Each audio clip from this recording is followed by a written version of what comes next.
नमस्कार and welcome. अनुसूची हमने मैं डॉक्टर देवेंद्र शर्मा आज अनुसूची एसोसिएट प्रोफेसर सोशियोलॉजी। आज हम बात करेंगे अनुसूची के आगे के टॉपिक में अनुसूची के लाभ या गुण पर। हमने देखा था कि अनुसूची में किन किन प्रश्नों को शामिल किया जाए और किन किन प्रश्नों से बचा जाए। तो अनुसूची के क्या लाभ हैं, क्या गुण हैं सूचनाएं प्राप्त करते समय। प्राथमिक तथ्यों के एकत्रीकरण में अनुसूची एक महत्वपूर्ण और उपयोगी प्रविधि मानी जाती है, क्योंकि इसके माध्यम से अवलोकन, साक्षात्कार सभी प्रकार की विधियों के अंदर ये प्रयोग की जाती है। तो इसमें प्राप्त सूचनाएं किस किस प्रकार से अपना महत्व रखती है, उसके ऊपर आज हम लोग बात यहाँ पे करेंगे। अनुसूची के क्या लाभ हैं, क्या गुण हैं। अनुसूची के गुण। पहली बात कि अनुसूची में जो सूचनाएं प्राप्त की जाती है वो प्रमाणिक और विश्वसनीय सूचनाएं होती है, क्योंकि अनुसंधानकर्ता स्वयं क्षेत्र में उपस्थित होता है, जो कि साक्षात्कार और अवलोकन के माध्यम से वैध और विश्वसनीय सूचनाएं संकलित करने में सक्षम माना जाता है। तो इससे प्राप्त जो सूचनाएं हैं वो अधिक विश्वसनीय और प्रमाणिक होती है, क्योंकि अनुसूची के अंतर्गत दोनों ही साक्षात्कार और अवलोकन दोनों ही प्रविधियों का लाभ प्राप्त होता है और इनके माध्यम से जो सूचनाएं प्राप्त होती है वो ज़्यादा विश्वसनीय और प्रमाणिक मानी जाती है।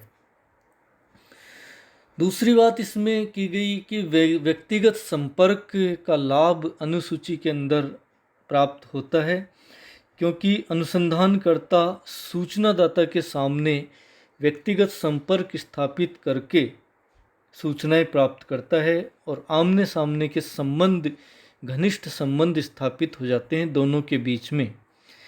तो व्यक्तिगत संपर्क के माध्यम से जो सूचनादाता का मान लीजिए भय है, संदेह है या भ्रम है, किसी भी प्रकार से वो प्रभावित होता है किसी कारणों से, उन सभी को दूर किया जा सकता है अनुसंधानकर्ता के द्वारा और साथ ही प्रश्नों का स्पष्टीकरण भी आसानी से किया जा सकता है।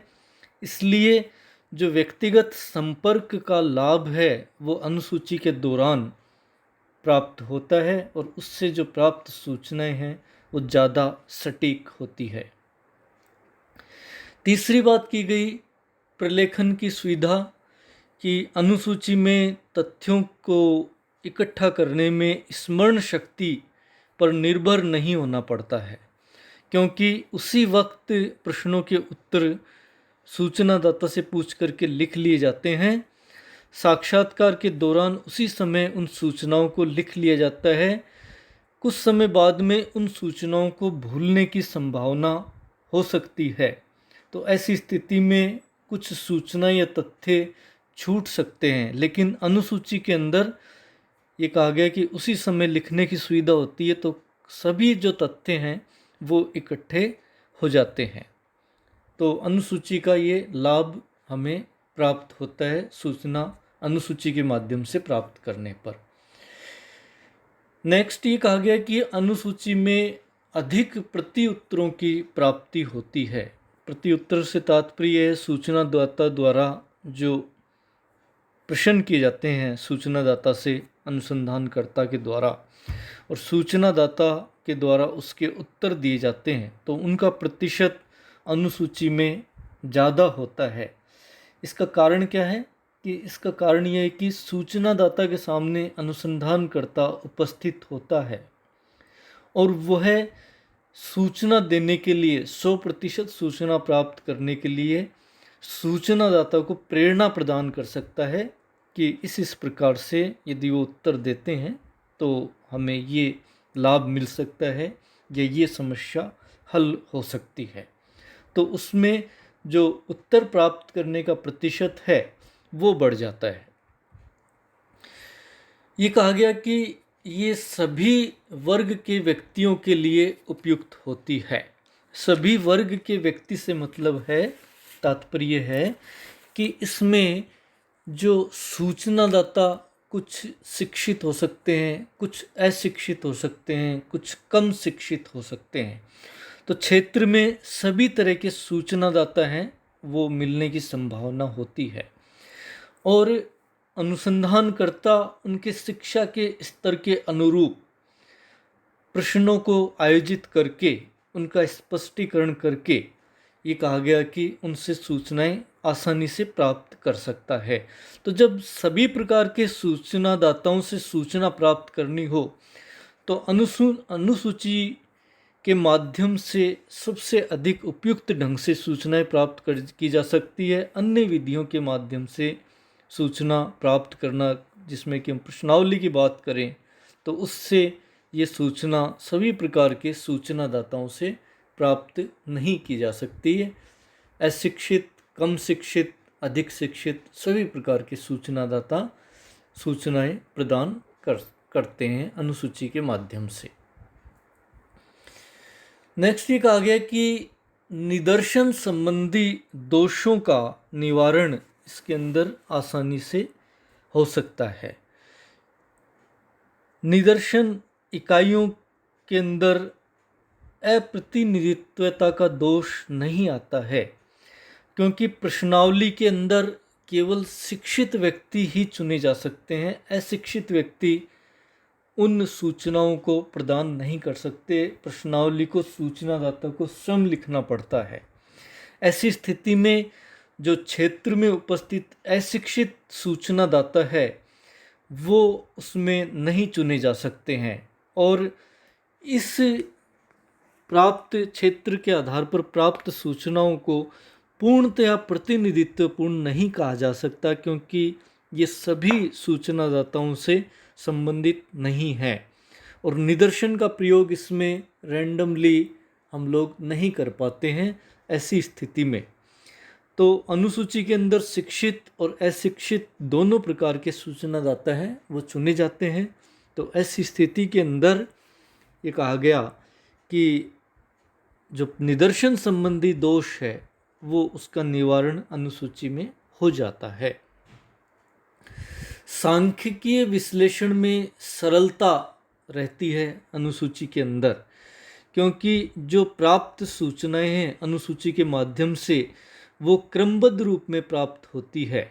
तो इनका वर्गीकरण, इनका सारणीयन, इनका विश्लेषण अर्थात सांख्यिकीय आधार पर विश्लेषण आसानी से किया जा सकता है। तो ऐसी स्थिति में अनुसूची के माध्यम से ये सूचनाएं क्रमबद्ध रूप में प्राप्त होने पर सांख्यिकीय विश्लेषण उसका सरल हो जाता है। रोचकता, अनुसूची के माध्यम से जो प्राप्त सूचनाएं हैं वो पूर्ण रोचक होती है, क्योंकि सूचनादाता और अनुसंधानकर्ता प्रारंभ से लेकर के अंत तक एक दूसरे के सामने उपस्थित होते हैं।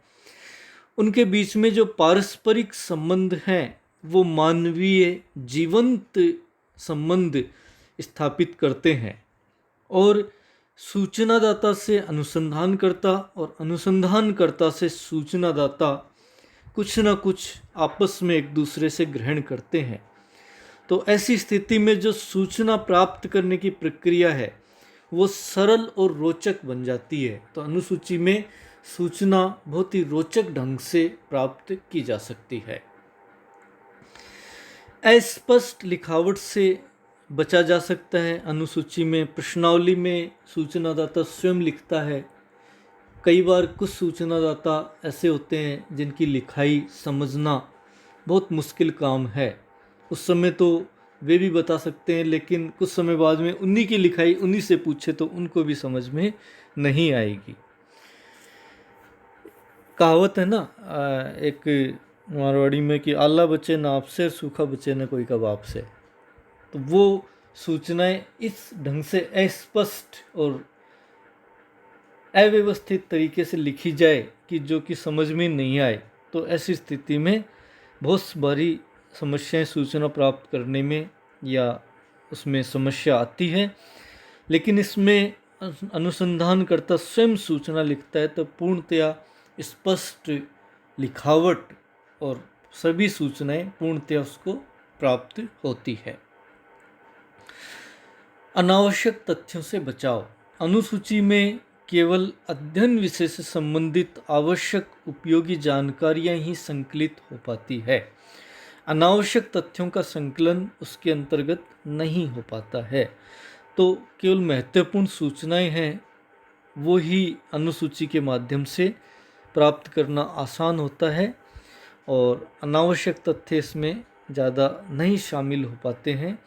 पीएम का ये विचार है कि अध्ययन के लिए अनुसूची एक पथ प्रदर्शक, अध्ययन क्षेत्र का निर्धारण करने वाले एक साधन, स्मरण शक्ति को बनाए रखने वाला एक उपकरण एवं तथ्यों को लिपिबद्ध करने की एक बहुत ही सरल प्रकार की प्रविधि मानी जा सकती है।